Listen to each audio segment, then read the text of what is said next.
I stood outside my own house, the crisp night air stinging my skin as if to remind me I was still alive. I could hear them laughing inside, Diane's light giggle, Felix's deep, boisterous roar. It wasn't just any laugh. It was the kind that twisted your stomach into knots, the kind that made you feel like the punchline of a joke you hadn't heard yet. This was my home. Or at least, it used to be. Now, I wasn't so sure. A strange irony had settled into the cracks of these walls, a bitter taste that made every room feel smaller, every corner colder. Diane had always been the life of our home, her vibrant energy pulling people in. When Felix came to stay, it seemed like her light shone even brighter. For a while, I convinced myself it was good. Family helping family, right? But the laughter tonight wasn't just laughter. It was a reminder of my place in a world I no longer controlled. When Felix showed up 3 months ago, it was supposed to be temporary. A week, maybe 2. "Just until I get back on my feet, little brother," he'd said, clapping my shoulder with that smug, older brother confidence I'd grown up resenting. Felix always had a way of taking up space, both physically and emotionally. He was taller, louder, and undeniably more charismatic. People gravitated toward him, even Diane, especially Diane. At first, I ignored the small things.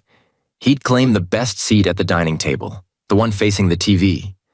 He'd help himself to the last slice of pie without asking. He'd leave his shoes sprawled across the hallway, knowing I'd trip over them in the morning. But they were little things, right? Nothing worth starting a fight over. And then it escalated. Felix started teasing me in ways that felt less like brotherly banter and more like veiled insults. "You're too uptight, man. Loosen up a bit," he'd say, slinging an arm around Diane's shoulders as she laughed along. Or, "You call this a home-cooked meal? Diane, we should order in next time." She never corrected him. She never stood up for me. The worst part? He didn't just stop at mocking me. He owned the space. My favorite armchair? Felix's throne. The playlist I'd curated for our Sunday dinners? Replaced by Felix's obnoxious bass-heavy tracks. Even the garage, my sanctuary, my escape, was cluttered with his gym equipment. "Gotta stay in shape," he'd joke, flexing his arms as Diane applauded him like a cheerleader.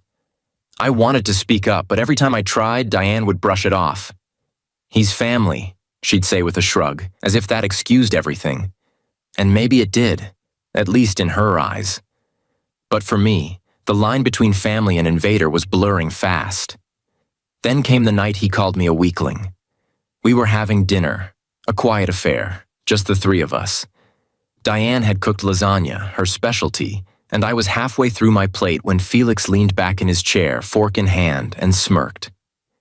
"You know, Diane," he began, his voice dripping with mockery, "you really deserve someone who can match your energy. Someone stronger." I froze. The fork in my hand clattered against the plate. Diane didn't laugh, but she didn't protest either. Instead, she looked down at her food, suddenly interested in cutting her lasagna into the tiniest squares. It wasn't the words themselves that hit me. It was the implication. The way he said stronger, as if I wasn't enough. As if he were hinting at something deeper, something unspoken. That night, I didn't sleep. I lay awake, staring at the ceiling, listening to the faint sound of their laughter drifting down the hallway. My own brother was a guest in my home, yet I felt like the intruder. But here's the thing about cracks. They don't stay small for long. Once they start to spread, they become impossible to ignore. And no matter how much plaster you slap on, the foundation is already compromised. So there I was, standing outside my own house, wondering if I had the courage to walk back in, wondering how it had come to this, wondering if I even belonged there anymore. That was the night I decided I'd had enough. It started with a whisper.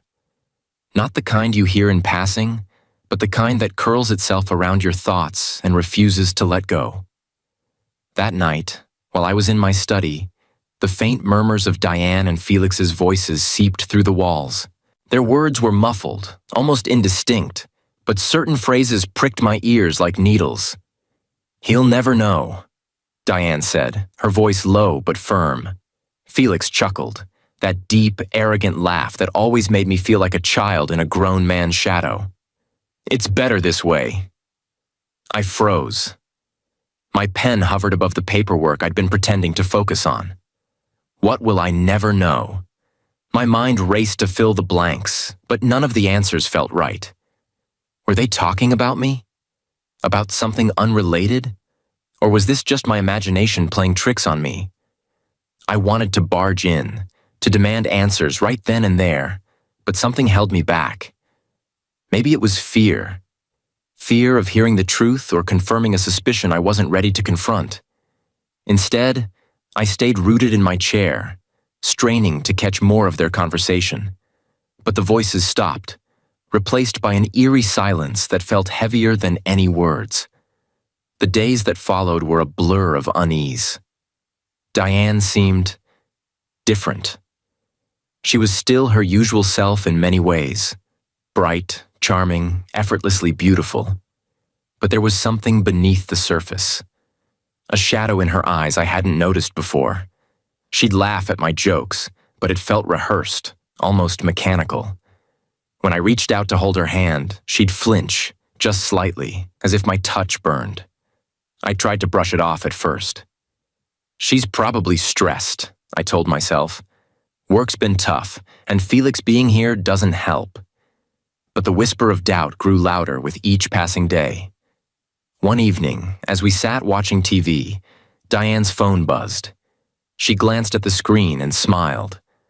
A small, private smile that sent a chill down my spine. "Just a work thing," she said, turning the phone face down on the table. A work thing. At 10:30 p.m., I wanted to ask, but her tone left no room for questions. Felix walked in moments later, grabbing a drink from the fridge and settling into the seat beside her. They exchanged a look, a fleeting glance that lasted no more than a second, but in that second, something clicked. That look wasn't just familiar. It was intimate. I told myself I was overthinking. "Don't be paranoid," I thought. "You'll just embarrass yourself." But the pit in my stomach didn't agree. The final blow came during a lazy Sunday afternoon. Diane had gone out to run errands, leaving Felix and me alone in the living room. He leaned back on the couch, his feet propped up on the coffee table, my coffee table, and smirked at me. "You've got a good one, little brother," he said, swirling the beer in his hand. "Diane's special." There was something in the way he said it, the way his smirk lingered as if daring me to question him. "She is," I replied, forcing a smile. "I'm lucky." He laughed, a short, mocking burst that made my skin crawl.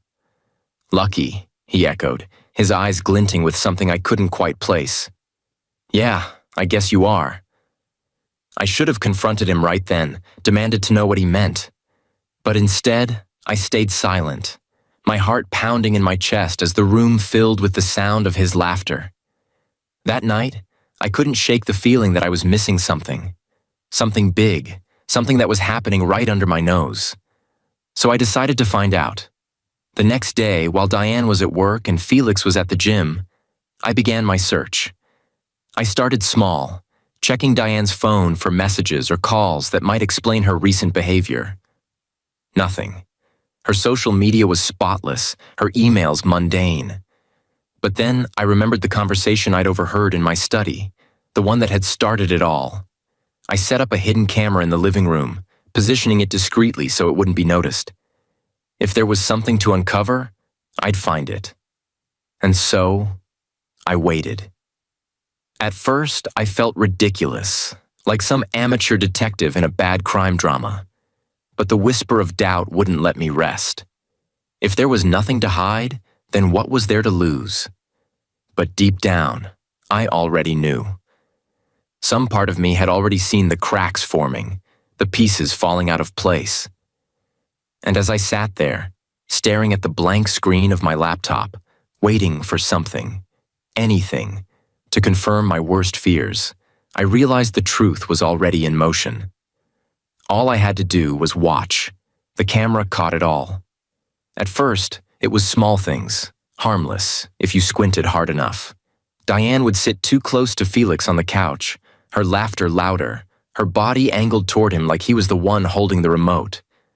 Felix, on the other hand, acted like he owned the place. His feet sprawled on the coffee table, his hand casually brushing against Diane's arm as if it were second nature. I told myself I was being paranoid. I told myself I needed solid proof, something undeniable. So, I kept the camera running. A week passed, and then it happened. It was a Thursday afternoon. Diane had stayed home from work, claiming she felt a little under the weather. Felix, who was always conveniently available, stayed home too. I pretended to leave for work as usual, but instead, I parked a few streets away, letting the hidden camera do the job I didn't have the courage to face in person. When I finally checked the footage that evening, my world shattered. There they were, on my couch. Diane wasn't just sitting close to Felix. She was practically in his lap, her head thrown back in laughter. His hand rested on her thigh, fingers lightly tracing patterns that sent an unmistakable message. And then she said it. "You're so much more fun than him." Him. She didn't even have the decency to use my name. Felix smirked, his trademark smirk that I'd come to loathe. "Well, baby, some men just don't know how to handle a woman like you." The audacity. I watched, frozen, as Diane leaned in, her lips brushing against his ear, whispering something I couldn't make out. Whatever it was, it made Felix laugh. A low, self-satisfied laugh that sent my blood boiling. And then they kissed. It wasn't just a kiss. It was the kind of kiss that left no room for doubt, no excuses to cling to. This wasn't a momentary lapse of judgment or a one-time mistake. This was deliberate, calculated. They were comfortable with each other, too comfortable. I couldn't watch anymore. I slammed the laptop shut, my hands trembling with rage. My brother, my wife, in my home, on my couch. I didn't know what to do. 1,000 thoughts raced through my mind. Confront them? Pack my bags and leave? Call Diane's parents? My parents? The police? But no matter how many scenarios I played out, none of them felt right. None of them felt like justice. I paced the room, my fists clenched, my heart pounding so loud it drowned out all rational thought. How long had this been going on? Did everyone know except me? Was I the fool in some twisted family drama? And then I remembered something Felix had said, a throwaway comment that I'd brushed off at the time. "You've got a good one, little brother." The smugness in his voice replayed in my mind like a broken record. He wasn't just mocking me. He was rubbing it in my face. He knew what he was doing. He knew, and he didn't care. I sat down, my head in my hands, trying to piece together the wreckage of what I thought was my life. The weight of their betrayal pressed down on me, suffocating and inescapable. But amidst the anger, amidst the hurt, something else began to take shape. It wasn't just about the betrayal. It was about the insult. The audacity of Felix to parade around my house like a king, to steal my wife and expect me to sit quietly, to let him get away with it. Number. If they thought I was weak, they were wrong. I took a deep breath, steadying my hands. The footage was all the proof I needed. The seeds of my plan were already sprouting in my mind. I wasn't going to confront them. Not yet. Let them think they were safe, that I was oblivious. Let them underestimate me. But when the time came, when they least expected it, I would make sure they regretted every single second of what they'd done. It didn't take long for Felix to cross every boundary I thought we had as brothers. Once he realized I wasn't going to confront him, at least not yet, he became bolder. If his earlier antics had been small cracks in the foundation of my home, this was a wrecking ball swinging through the walls. Felix acted as if the house belonged to him, No, scratch that. He acted as if I didn't belong there at all. My favorite chair, the one I'd spent years breaking into perfection, became his throne. He'd sprawl out with a beer in hand, flipping through channels like he was the king of cable. One evening, I walked into the living room after work, exhausted and hoping for some peace, only to find Felix already in my spot. Diane sat beside him, curled up with a glass of wine, laughing at some story he was telling about his glory days. My chair wasn't just occupied. It was hijacked. "Long day?" Felix asked without looking up. His voice had that infuriating tone of false sympathy, the kind that made you want to punch something or someone. "Yeah," I muttered, standing awkwardly in the doorway. "Well, grab a drink and join us, or not." He chuckled, leaning back as if to emphasize how comfortable he was in my space. Diane didn't even look at me. I didn't say anything. I just turned and walked out, heading to the garage, the only place in the house that still felt like mine. But even that refuge was under siege. Felix had started leaving his gym equipment there. Dumbbells, a bench press, even a punching bag he hung from one of the rafters. "Gotta stay in shape," he'd said when I first noticed it. "Can't let myself go like some people." He didn't need to look at me for the jab to land. I wanted to tell him to get his stuff out, to reclaim my space, but I knew it wouldn't matter. Felix didn't respect boundaries. He never had. The worst part wasn't even the physical takeover of my house. It was the subtle way he turned Diane against me. It started with little comments, the kind that were easy to miss if you weren't paying attention. "Your cooking's gotten better, Diane," he'd say at dinner. "Remember when he used to complain about your lasagna? Guess he's finally learning to appreciate it." I'd never complained about her lasagna, but Diane didn't correct him. She just laughed and nodded, as if it were true. Other times, he'd make remarks about how I spent my time. "Still working on that little project of yours in the garage?" he asked one evening, his tone dripping with condescension. "Diane tells me you've been at it for months. Must be a tough one, huh?" Diane, to my shock, nodded along. "He does spend a lot of time out there," she said, almost like an apology. Each comment was a tiny knife, slicing away at the fabric of our marriage. And Diane, whether intentionally or not, seemed to take Felix's side more and more often. One night, Felix took things a step further. We were having dinner, just the three of us. Diane had made spaghetti, and Felix, as usual, was dominating the conversation. "Remember that time in high school when I had to bail you out, little brother?" he asked, grinning. "What was it? You failed that history test and cried to Mom?" I clenched my jaw. "I didn't cry," I said quietly. Felix laughed, ignoring me. "You did. You bawled like a baby. Mom begged the teacher to give you a second chance." Diane laughed too. Not her usual laugh, the kind I used to love, but a sharp, mocking sound that cut deeper than anything Felix could have said. That was the moment I realized Felix wasn't just trying to humiliate me. He was trying to replace me. He wanted my wife, my house, my life. And Diane, she was letting him. The tension in the house became unbearable. I started coming home later and later, finding excuses to stay at work or run errands just to avoid them. But no matter how much space I tried to create, Felix found a way to encroach on it. One evening, I overheard him on the phone in the kitchen. "Yeah, it's just a matter of time," he said, his voice low and confident. "She'll leave him. She's practically already mine." I stood frozen in the hallway, my hands shaking with rage. He wasn't just some overbearing guest, he was a predator. And Diane wasn't a victim, she was complicit. Something inside me snapped that night. I'd been passive for too long, letting Felix walk all over me, letting Diane play her part in this twisted game. It was time to stop retreating. But I wasn't going to confront them outright. No, that would be too easy, too predictable. I had a better plan. They say the best revenge is served cold, and I was ready to serve it with a side of poetic justice. Felix thought he was invincible.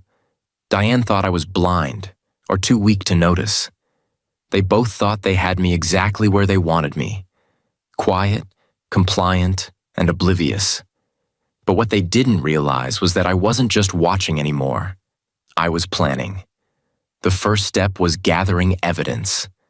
The hidden camera in the living room was already doing its job, capturing their stolen moments when they thought I wasn't looking. Every glance, every touch, every whispered insult. It was all there, preserved in digital clarity. But I needed more. One evening, while Diane was in the shower and Felix was at the gym, I took her phone. My hand shook as I scrolled through her messages, not from guilt, but from rage. I didn't have to look far. The thread with Felix was filled with emojis, suggestive texts, and even pictures I couldn't bear to look at. "She's asleep," one message from Felix read. "Come to the kitchen," Diane had replied. I felt sick. This wasn't just betrayal, it was mockery. They were using my house, my trust, as their playground. But I didn't stop there. I forwarded the entire thread to my email, ensuring I had a backup. Evidence was power, and I was building an arsenal. The second step was setting the stage. Confronting them in private would have been satisfying, but it wouldn't have been enough. Felix and Diane had humiliated me in the most public way possible, right under the noses of family and friends. It was only fitting that their downfall should be just as public. A family gathering was the perfect opportunity. Diane had been pushing for one for weeks, insisting we needed to reconnect with everyone. The irony wasn't lost on me. She probably wanted to flaunt her perfect marriage, to paint a picture of domestic bliss while her affair simmered just beneath the surface. "Let's do it," I said one evening, feigning enthusiasm. "It's been too long since we had everyone over." Diane's face lit up. "Really? You mean it?" "Of course," I replied, forcing a smile. "It'll be good for all of us." She had no idea that the smile wasn't for her. It was for the trap I was setting. The weeks leading up to the gathering were almost unbearable. Felix, emboldened by what he thought was my cluelessness, became more brazen. He started calling Diane babe in front of me, his voice dripping with mockery. She tried to laugh it off, but I could see the panic in her eyes. She wasn't sure if I noticed, and I made sure to keep her guessing. In the meantime, I made preparations. I edited the footage from the hidden camera into a concise, damning highlight reel. I included timestamps and context, leaving no room for doubt or denial. The messages from Diane's phone were printed and placed into a neat folder, ready to be distributed if necessary. I also reached out to Felix's wife, Laura. She deserved to know. I wasn't sure how she'd react, but I figured she'd want to be there when the truth came out. "Laura," I said over the phone, my voice steady. "There's something you need to see. It's about Felix and Diane." There was a long pause before she replied. "What do you mean?" "Come to the gathering next Saturday. I'll show you everything." She agreed, her tone cold and distant. I didn't blame her. The night before the gathering, I barely slept. I lay in bed, staring at the ceiling, replaying the plan in my mind. There was no turning back now. By this time tomorrow, everything would be out in the open. When the day finally arrived, I played my part perfectly. I greeted our guests with smiles and handshakes, making small talk as if nothing was amiss. Felix, as usual, was the life of the party, laughing and joking with everyone as if he owned the place. Diane flitted around the room, playing the perfect hostess. But beneath the surface, the tension was palpable. Felix and Diane exchanged nervous glances whenever they thought I wasn't looking. They could sense something was coming, but they didn't know what. As the evening wore on, I waited for the right moment. And when it came, I stood up, raising my glass for a toast. "To family," I began, my voice steady. "To trust. To love." The room fell silent as I reached for the laptop I'd placed discreetly on the coffee table. "And to the truth." I hit play. The room fell silent. the kind of silence that suffocates you. Every eye was on me as the video began to play. The first few seconds showed nothing out of the ordinary. Just Diane and Felix sitting on the couch, laughing. Then the camera captured his hand on her thigh, her leaning closer, their voices unmistakable. "You're so much more fun than him." Diane's voice echoed through the living room. Gasps rippled through the crowd like waves crashing against a rocky shore. Faces turned toward Diane, who sat frozen, her wineglass trembling in her hand. Felix, ever the actor, leaned back in his chair, his smirk faltering as the footage continued. The room wasn't filled with strangers. These were family. Our family. Diane's parents, my parents, Felix's wife Laura, cousins, aunts, uncles. People who had celebrated our wedding, who had supported us through tough times, who had believed in the illusion we'd both upheld. The video didn't spare them. It laid everything bare. The stolen kisses, the whispered words of mockery, the laughter at my expense. "Turn it off," Diane shouted, her voice cracking. I didn't move. "No, Diane, let them see. Let everyone see what you and Felix have been doing behind my back." Felix stood up, attempting to regain control. "All right, that's enough," he said, his voice deep and commanding. "You're making a fool of yourself, little brother." I turned to him, my calm demeanor masking the storm raging inside me. "A fool? You mean the way you've made me a fool in my own house? With my wife?" The room erupted. Diane's mother stood, her face pale as she pointed a trembling finger at her daughter. "Diane, is this true? Tell me it's not true." Diane opened her mouth to speak, but no words came out. She looked at me, her eyes wide and pleading, but I didn't flinch. And then came the bombshell I hadn't seen coming. I knew it. Laura's voice cut through the chaos like a knife. She stepped forward, holding a folder in her hands. "I've suspected something for months, but I didn't think you'd sink this low, Felix." Felix's bravado crumbled. "Laura, this isn't what it looks like," he stammered, his hands raised defensively. "Oh, really?" Laura sneered, her voice dripping with venom. She opened the folder and began pulling out photos, screenshots of text messages, pictures of Felix with another woman, timestamps matching the nights he was supposedly with Diane. "Yes, Diane," Laura said, turning to her. "You're not even the only one he's been cheating with. While you've been sneaking around with my husband, he's been sneaking around on you too." Diane's face went from pale to red, a mixture of anger and humiliation. "You lying bastard," she screamed, slapping Felix across the face. "You're calling me a liar?" Felix shot back, his mask finally slipping. "Don't act like you're some innocent victim here, Diane. You're just as guilty as I am." The room erupted into chaos. People shouted over one another, accusations flying like arrows. Diane's father grabbed Felix by the collar, shaking him as he demanded an explanation. Laura, tears streaming down her face, threw the folder at Felix's feet before storming out. I stood in the middle of it all, watching as the empire of lies they'd built came crashing down around them. And yet, I felt nothing.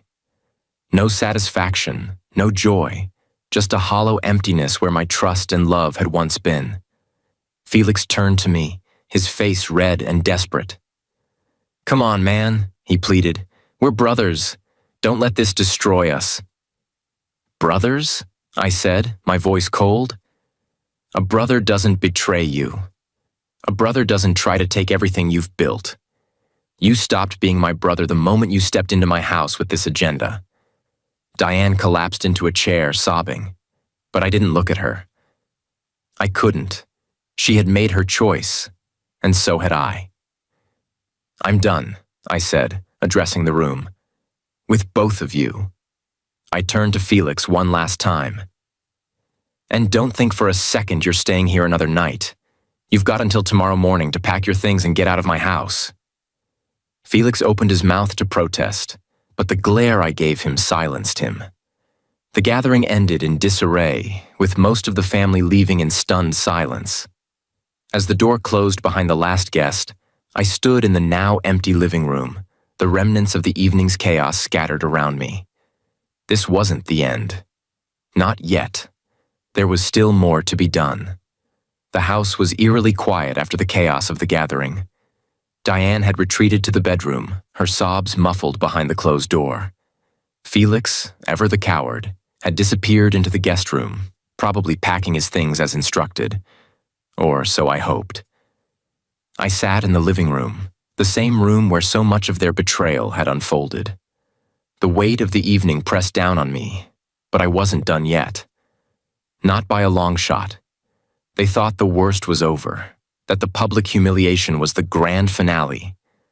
They had no idea what was coming next. The next morning, I woke up earlier than usual. Felix's gym bag was by the door, and I could hear him in the kitchen. Good. He was leaving just as I'd demanded, but I wasn't going to let him slink away without a proper goodbye. As I walked into the kitchen, Felix looked up, trying to muster some semblance of his old arrogance. "Morning," he said, his tone casual, as if the previous night hadn't happened. "Don't act like this is normal," I said coldly, pouring myself a cup of coffee. "You're leaving, and you're never coming back."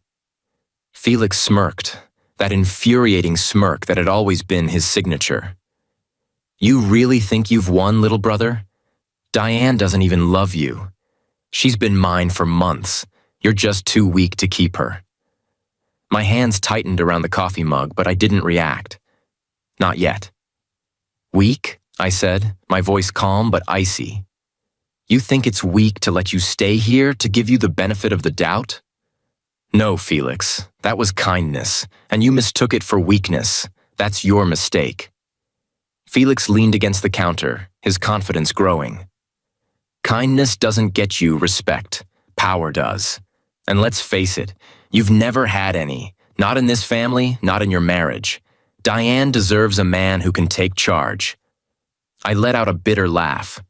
"Take charge? Like lying, cheating, and bullying your way through life? You think that's power?" Felix's smirk faded slightly, but he doubled down. "You don't have what it takes to keep a woman like Diane. She knows it, and deep down, so do you." That was it. The last straw. I stepped closer, my voice low and measured. "You've disrespected me in my own home. You've humiliated me, betrayed me, and tried to destroy everything I've built. But you forgot one thing, Felix."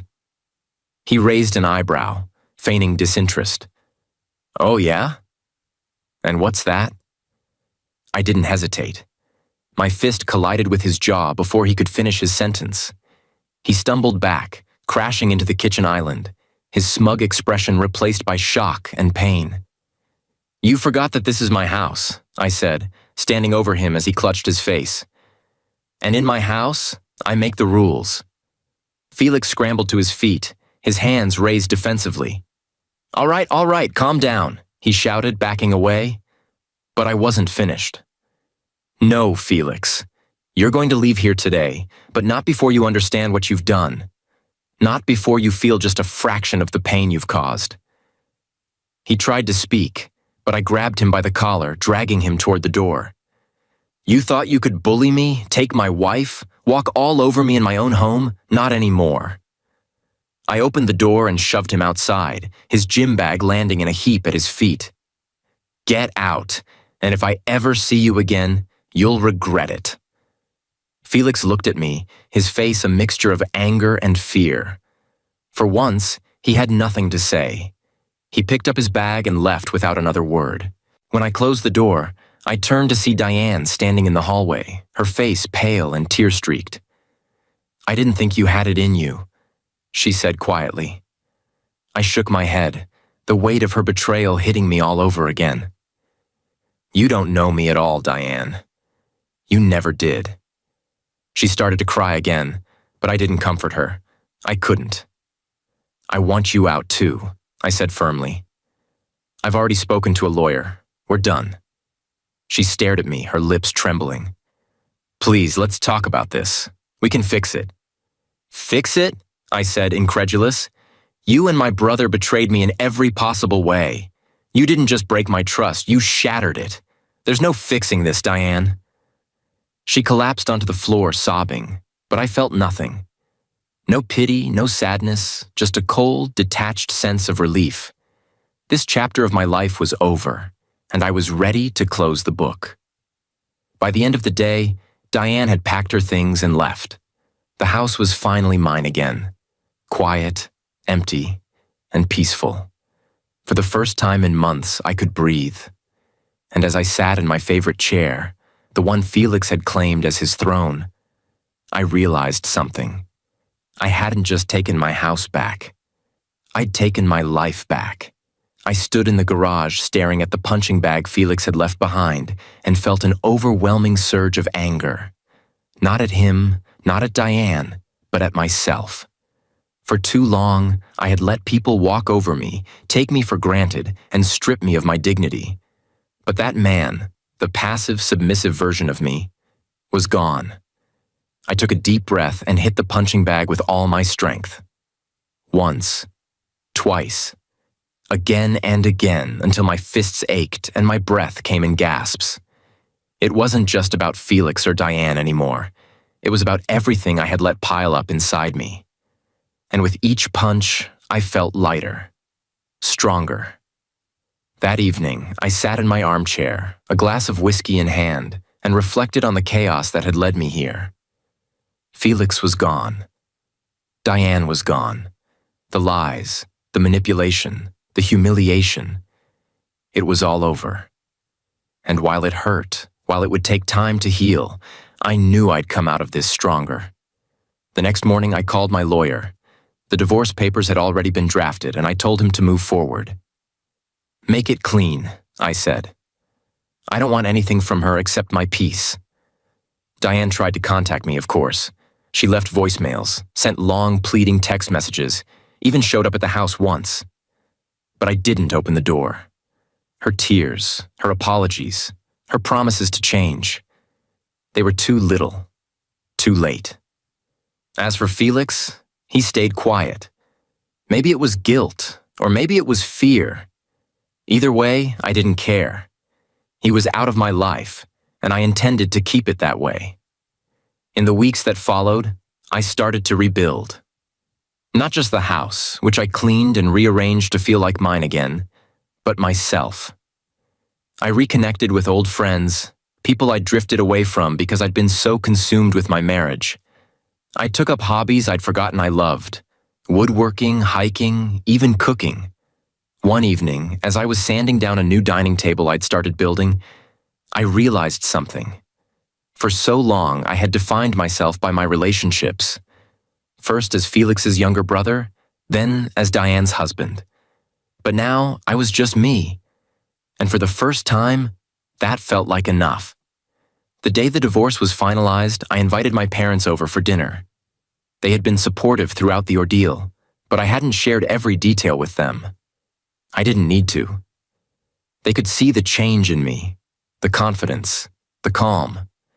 As we sat around the table, eating a meal I'd cooked myself, my father raised his glass.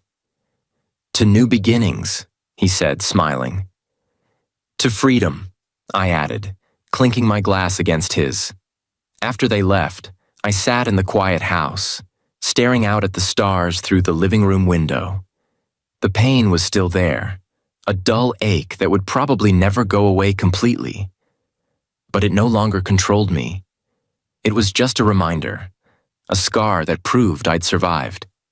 As the months passed, I started to feel lighter. The house, once a symbol of betrayal, became my sanctuary. I found joy in the little things: morning coffee on the porch, the satisfaction of completing a woodworking project, the sound of laughter when friends came over. And one day, as I stood in my garage, admiring the finished dining table I'd built, I realized something profound. Felix and Diane hadn't destroyed me. They'd tried, yes, but all they'd done was strip away the parts of my life that weren't serving me anymore. What they left behind was stronger, sharper, better. I wasn't the man I was before, and I wasn't the man they thought I was. I was someone new, someone who had faced the fire and come out on the other side, not unscathed, but undeniably whole. And as I locked up the garage and headed inside, I smiled. This was my house, my life, my freedom. And for the first time in a long time, it felt damn good to be me.